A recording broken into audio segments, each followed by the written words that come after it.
Senhor presidente, senhoras e senhores senadores, todos que nos acompanham pela Rádio Senado, pela TV Senado, pelas redes sociais e também aqui na casa.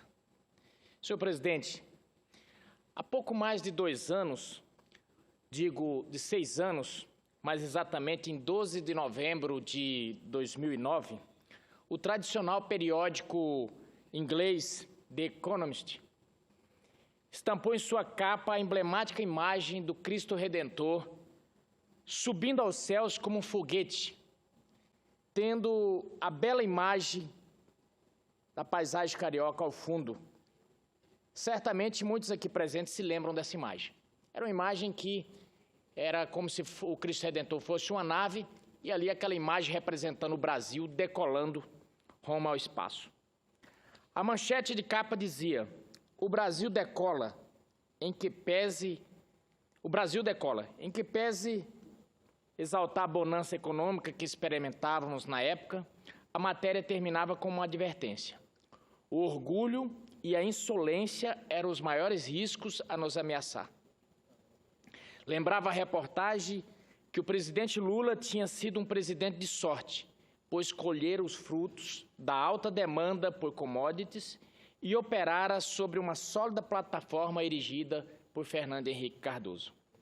O texto terminava com o alerta de que o próximo presidente da República teria que atacar problemas que Lula não fora capaz de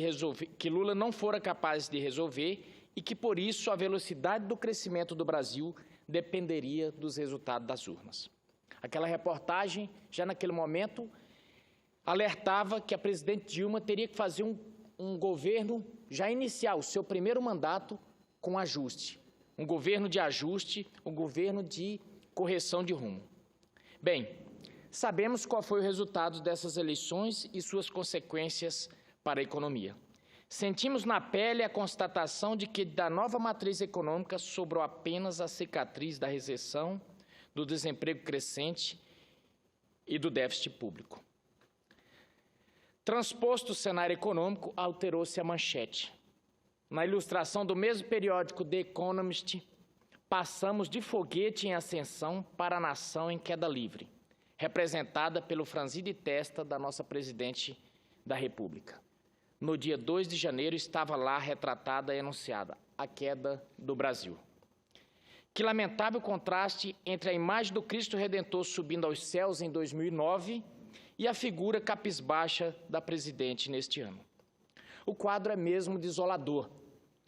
No momento atual, deterioram-se praticamente todos os indicadores econômicos brasileiros.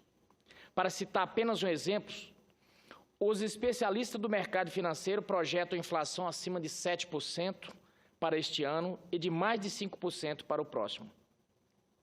A expectativa é de queda de 3% na produção nacional em 2016 e em PIB positivo de magros 0,8% no próximo ano, no correr desse ano. O Fundo Monetário Internacional é ainda mais pessimista, queda de 3,5% e estagnação em 2017. Tudo isso fruto em contexto de uma política econômica heterodoxa e anacrônica que tem sido posta em prática pelo governo. E o que é pior, como solução, o governo tem proposto mais do mesmo. Mais dessa política econômica comprovadamente equivocada. Prosaicamente falando, o governo quer nos vender o veneno como remédio. E isso o Congresso e a população brasileira não podemos aceitar. Com efeito, ao insistir em mais do mesmo, o governo retrocede em seu caminho para reconquistar credibilidade e confiança permanentemente abalada nos últimos 5 anos. Ora, do que adianta a presidente Dilma subir à mesa do Congresso Nacional e falar sobre retomada do crescimento e geração do emprego e renda, se para isso continua apostando focadamente em aumento de carga tributária e estímulo creditício tão somente, sem que tenha dito uma palavra sobre um plano para um corte estratégico de despesa, para a redução estrutural da intervenção do Estado no ambiente econômico? Merece destaque especial a estelionatária intenção de recriar a CPMF. sobre a qual a nossa presidente tem falado reiteradamente, inclusive na sessão de abertura dos trabalhos do Congresso realizado no último dia 2 desse mês.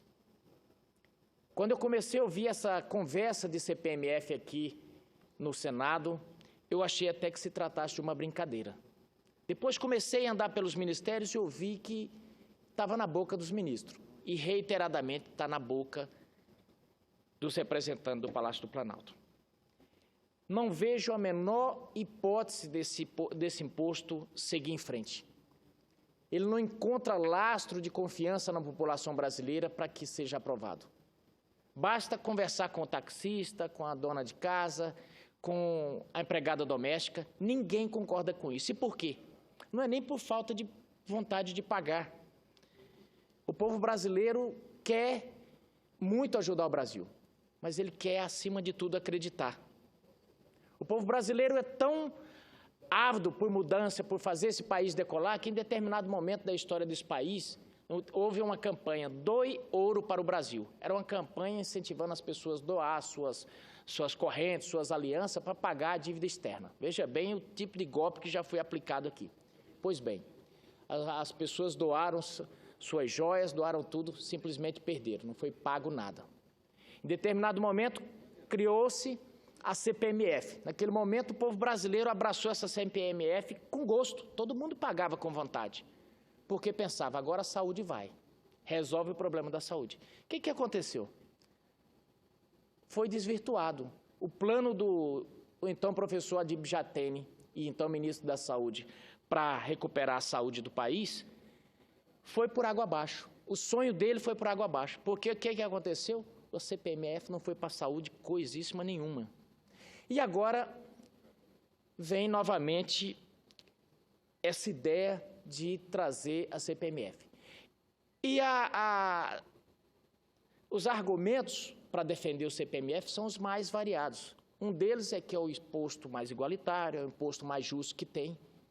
Agora, a gente sabe que não vai para a saúde.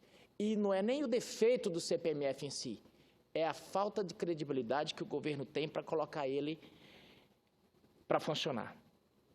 O aumento da carga tributária, já tão alta no Brasil, não pode ser solução para a superação da crise econômica. Os instrumentos de arrecadação à disposição do governo já são vários. No plano arrecadatório, penso que mais eficaz e benfazejo da economia seria centrar esforço no combate à sonegação fiscal. E aqui faço um parênteses para ressaltar a fala da ministra da Agricultura. Ela foi muito sensata, muito lúcida, quando disse: ninguém vai comprar carne do Brasil com o tempero amargo da tributação. Porque no afã de arrecadar, o governo já está se falando até em começar a taxar os produtos para exportação. Existe hoje nada menos que 1 trilhão e 170 bilhões em débitos tributários de 68 mil pessoas jurídicas que possuem dívida acima de R$1 milhão. Que tal centrar esforços na cobrança desses recursos? O governo é tão competente, mas talvez seja o país mais competente no tributar o assalariado. Todo mundo que trabalha nesse país, que recebe salário no final do mês, esse o leão enxerga com nitidez em Full HD. Acontece que parece que é uma miopia, porque os grandes sonegadores o leão não alcança. Recentemente participei e participo ainda da CPI do HSBC. CPI em que se investiga 8 mil nomes, 8 mil contas de brasileiros que depositaram seus recursos no exterior, naquele escândalo chamado SwissLeaks. Ali na CPI ouvimos tanto o presidente do COAF quanto o secretário da Receita Federal. E ali ouvimos deles: o Brasil não tem mecanismo algum para rastrear essas contas, para saber quanto que houve de evasão. Não tem. A Receita ela é extremamente competente, mas para verificar, para cobrar imposto da folha corrente, da folha dos funcionários públicos, da folha dos funcionários que são assalariados. A esse respeito, existe um documento elaborado por analista tributário da própria Receita, apontando os principais meios de aumentar a arrecadação sem mexer na carga tributária. O texto está disponível na internet para quem quiser conhecer. Senhor presidente, outro equívoco da política econômica atual tem sido o fomento simplista ao crédito e a insistência no crescimento pelo consumo. Um bom exemplo de como o governo tem investido nesse assunto é a intenção de se usar o Fundo de Garantia, o FGTS, incluída a eventual multa de 40% como garantia para empréstimo consignado. Na sanha de fazer o brasileiro se tornar um consumidor ávido, o governo propõe permitir que ele se endivide, dando como garantia um recurso que deveria ser sua garantia de tranquilidade em caso de desemprego ou durante a aposentadoria. Vossa Excelência, que é um profundo conhecedor da causa trabalhista, das dificuldades dos trabalhadores brasileiros, sabe muito bem qual é a gênese dessa multa de 40%. É justamente dar aquela tranquilidade, aquele fôlegozinho para que ele possa se restabelecer. Mas quando o governo se dobra aos rentistas e autoriza que também esse fundo seja usado para garantir, como empréstimo consignado, isso é um perigo. Veja-se a equação da medida. O trabalhador é forçado pelo governo a destinar 8% do seu rendimento mensal para um fundo que lhe remunera aproximadamente 3% anuais, menos do que a poupança. Todavia, segundo a medida anunciada, o trabalhador poderá disponibilizar esses recursos para garantir empréstimos consignados com juros de mais de 20%. Que conta danada é essa? Ora, é mesmo de se perguntar, esse é o governo do Partido dos Trabalhadores ou dos banqueiros? Eu conheço bem alguns representantes do Partido dos Trabalhadores. Estou diante de um aqui na mesa do Senado. Esse representa, independente das circunstâncias, ele sobe naquela tribuna e diz: eu não traio a minha história, eu não traio a minha coerência. Fui testemunha disso ano passado.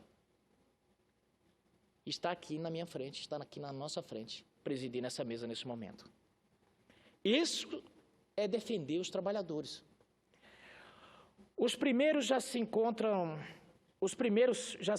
em alto nível de endividamento. Os segundos saboreiam recordes de lucratividade.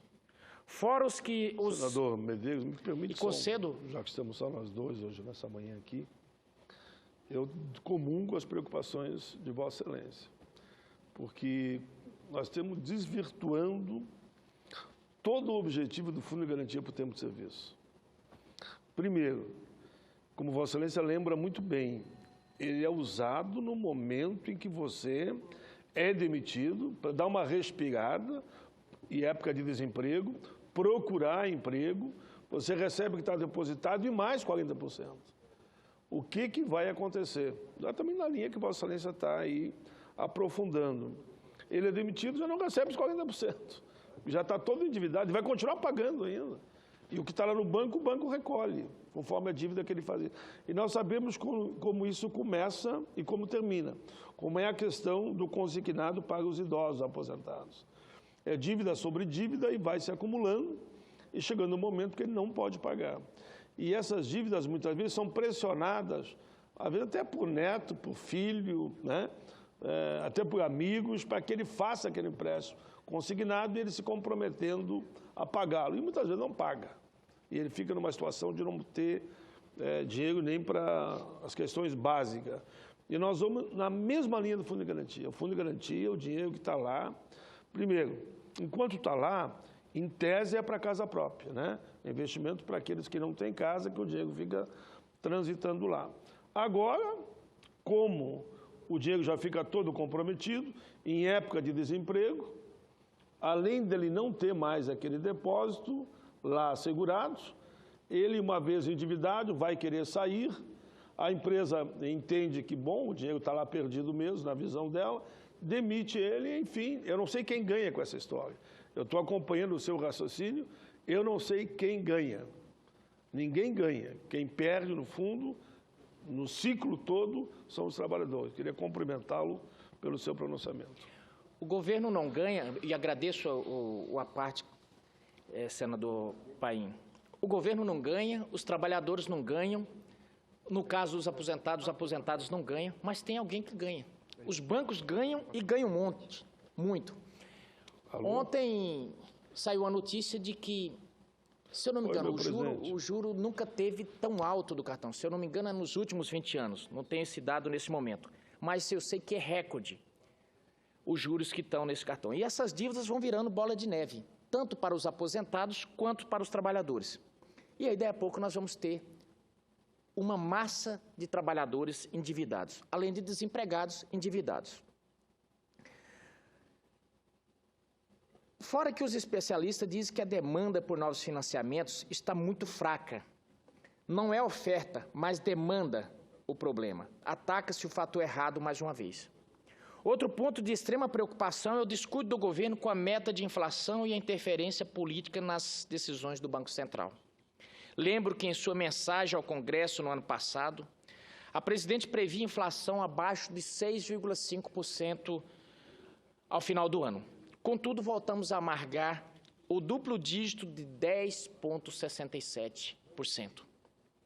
Eu sei que para a nova geração que está me ouvindo agora, para os mais novos que não sabem, que não acompanharam, que não viram o que era, que não viveram o tempo de inflação, 10% de repente parece não assustar muito.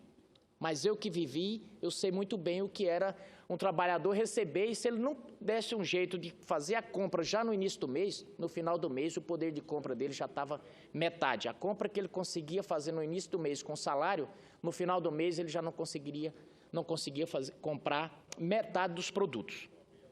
Então, a inflação, ela realmente é um monstro que amedronta. O mercado recebeu muito mal essa interferência política do Bacen, do Banco Central.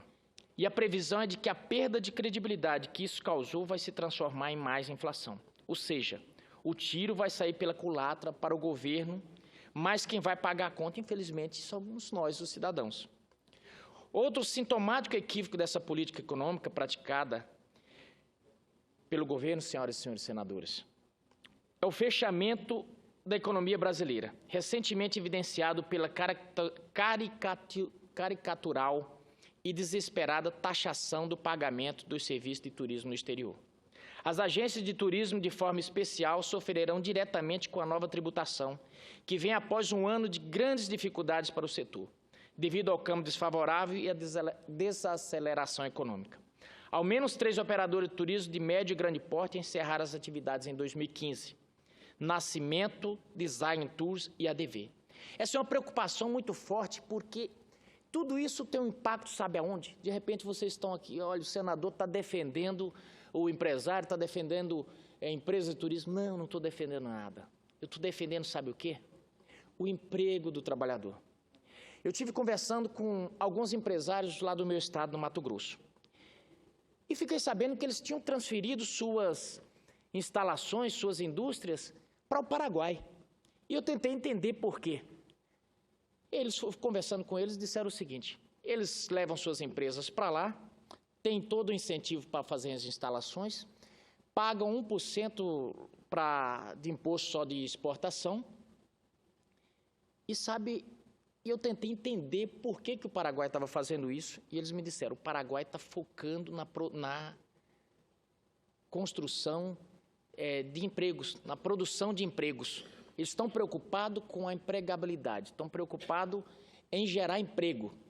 E com isso a economia deles está se fortalecendo. Grandes empresas, agora mesmo fiquei sabendo, ainda preciso checar isso, me disseram que até as lojas de Riachuelo estão se instalando lá. Quer dizer, grandes empresas brasileiras estão indo para o Paraguai, está fortalecendo, o Paraguai está crescendo e nós estamos indo na contrapartida. Eu não digo que não temos que cobrar imposto, temos que cobrar imposto. Agora, a própria Receita diz, com o tanto de imposto que já temos, dá suficiente, é só cobrar bem, é só ter um sistema de arrecadação que faça o serviço, que faça o dever de casa.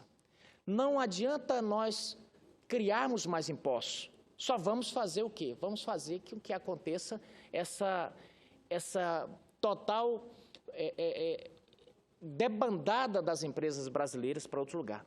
Porque não existe, não adianta termos ilusão. O dinheiro não tem pátria. Essa é que é a grande verdade. Se apertar demais, nós vamos ficar sem ter de quem arrecadar. E com a massa de desempregados. Eu vejo a China preocupada com o emprego, eu vejo todos os países com a preocupação de gerar empregos. Eu tive o ano passado, quando fui fazer aquele curso da primeira infância, senador Paim, na cidade de Boston, nos Estados Unidos. E fiquei conversando com um empresário brasileiro, ele contando que fez um pequeno investimento na cidade de Boston. Se eu não me engano, acho que $800 mil, que para a economia norte-americana é quase irrisório um valor desse. Mas ele disse que foi recebido, se assustou quando foi recebido na prefeitura, ele foi visitar o prefeito, havia uma faixa na porta do gabinete do prefeito, com o nome dele, e dizendo bem-vindo, e fala o nome dele, dando boas-vindas a ele e à empresa dele por estar investindo e gerando empregos na cidade de Boston.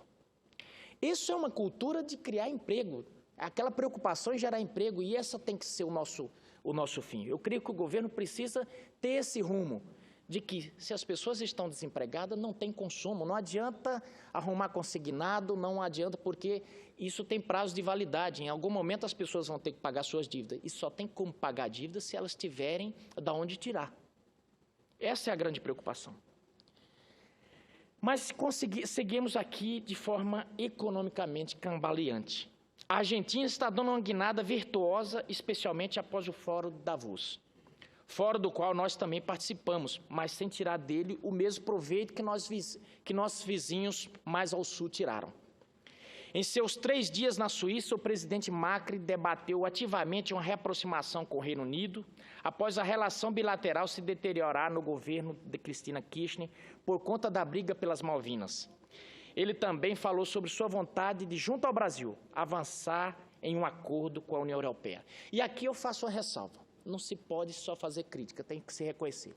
Ontem assisti uma entrevista do ministro Armando Monteiro e fiquei contente de ver o desprendimento e a forma com que ele está conduzindo, e espero que aquilo se torne uma prática nesse governo. Ele está conduzindo a política do seu ministério sem preconceitos. E que preconceito é esse, senador Paim? Em determinado momento, a gente vê a política econômica sendo conduzida sobre viés ideológico, sobre viés de amizade entre países. E aí me remeto a uma frase do Ronald Reagan que dizia: entre países não existe amizade, existem interesses comerciais. E o ministro Armando Monteiro, quebrando o viés ideológico que esse governo vinha traçando, começou a fazer uma parceria comercial com os Estados Unidos. E está certo ele. É a maior economia mundial, ele simplesmente começou a avançar na quebra de barreiras comerciais que havia sobre regulamentação, de repente, sobre normas técnicas, e ele avançou nesse caminho e está buscando parceria com os Estados Unidos. É importante nós termos essa visão holística, essa visão do todo, de que existe um comércio mundial a ser explorado. Eu, recentemente, na abertura, após o anúncio da abertura do fim do embargo comercial ao Irã, marquei uma audiência e fui ali na embaixada fazer uma visita ao embaixador do Irã. Mato Grosso é um mercado em crescimento, e fui visitar e também, junto com a bancada, evidentemente, com o deputado Adilto Saquete, com o deputado Vitório Gale, lá do meu estado, e conversamos ali por longo tempo com o embaixador do Irã sobre comércio, e eu vi o quanto que os países estão abertos. E, obviamente, assim como o Brasil tem interesse em vender produtos, eles também têm interesse. E vi ali um mercado aberto para que o Brasil possa avançar. Na oportunidade, o embaixador até nos disse o seguinte, que ele compra açúcar brasileira, mas compra da França. Eles compram açúcar brasileiro, mas como da França, da Inglaterra, compram vários produtos, mas já de atravessadores, e que o Irã tem todo o interesse em negociar direto com o Brasil. E aqui ressalto novamente que fui saber, o ministro Armando Monteiro já tinha também conversado. É desse tipo de visão que nós precisamos, não do governo atarracado, abraçado com Evo Morales e Nicolás Maduro, que retém até o dinheiro das empresas aéreas brasileiras, a Venezuela tem retido, porque diz que tem dificuldade de repasse. Enfim, a própria Gol parou diz que não vai fazer mais voos para lá. Recebi várias críticas quando estive ali na Venezuela, visitando o país, porque disseram que aquilo ia atrapalhar os negócios brasileiros, aquela comitiva de senadores ia atrapalhar os negócios brasileiros, que vários empresários brasileiros estavam fazendo negócio. Na verdade, os empresários brasileiros têm uma dificuldade imensa de negociar com a Venezuela, porque têm dificuldade de receber. Então, nessa seara mundial de comércio internacional, nós precisamos avançar, e eu creio que o ministro está no caminho certo. Outro bom exemplo que poderíamos seguir, e já disse aqui no início desse discurso, é o Paraguai. Desde 2013, o pequeno país vizinho tem procurado atrair investimentos estrangeiros como motor para a criação de emprego e renda. Isso, naturalmente, não ocorre senão a partir da diminuição da carga tributária. E os resultados têm aparecido. O Paraguai tem crescido em ritmo acelerado e, mais importante do que isso, tem consistentemente diminuído os índices de pobreza e de miséria. Nós que há tanto tempo empinávamos o nariz na nossa arrogância e rotulávamos o Paraguai. Quando tinha alguma coisa, algum produto que não prestava, a gente dizia, só pode ser do Paraguai. Pois bem, estamos levando uma cipuada, estamos levando um couro e uma lição do Paraguai. Já podemos sentir os efeitos da diferença na condução econômica dos dois países. Diversas empresas brasileiras, além de estrangeiras, que encaminhavam sua entrada por aqui, agora têm se instalado em solo paraguaio. Matéria do jornal O Globo, de outubro do ano passado, noticia que ao menos 42 empresas brasileiras já haviam levado seus produtos e postos de emprego para o nosso vizinho. Entre elas, empresas de grandíssimo porte, como disse aqui, Riachuelo, Vale, Budmeier e uma cimenteira da Camargo Corrêa. Por trás dessas movimentações comerciais, a redução de impostos de importação e exportação e a instituição de um imposto único sobre consumo. Senhoras e senhores senadores, a crise política e econômica está se aprofundando e atingindo em cheio a parcela mais necessitada da população. É bom que se diga, foram mais de 1.500.000 empregos formais perdidos no ano passado. E o risco já anunciado é mais de 1 milhão de desempregados neste ano. Agora, à beira do precipício, o governo parece decidir seguir a mesma linha e dar mais um passo adiante. O passo rumo à queda definitiva. Nesse contexto, é hora de o Congresso Nacional ocupar espaço de liderança responsável que o governo tem demonstrado ser incapaz de praticar. É hora de nós, parlamentares, captarmos o crescente onda de insatisfação do inconsciente coletivo e, sempre com responsabilidade, construirmos as soluções para a retomada do crescimento. Não é o momento para a complacência ou para a pequenez de propósito da política partidário-eleitoreira. A quadra é de reação institucional, não podemos ter medo de deliberar. Muito menos nos valemos dos demais canais do diálogo institucionais com o Executivo para direcionarmos o país no crescimento. Nunca na história desse país, para parafrasear alguém que vocês conhecem, que todos nós conhecemos muito bem, nunca na história desse país fomos tão instados pelas circunstâncias a arregaçarmos as mangas diante de um governo cronicamente inapetente. A bola está com o Congresso e não podemos negar isso ao povo brasileiro. O discurso, ele precisa ser duro, sim. Ele precisa ser no sentido de não aceitarmos um governo que tenta jogar cortina de fumaça. Um governo que ora diz uma coisa, ora diz outra. diz uma coisa e faz outra.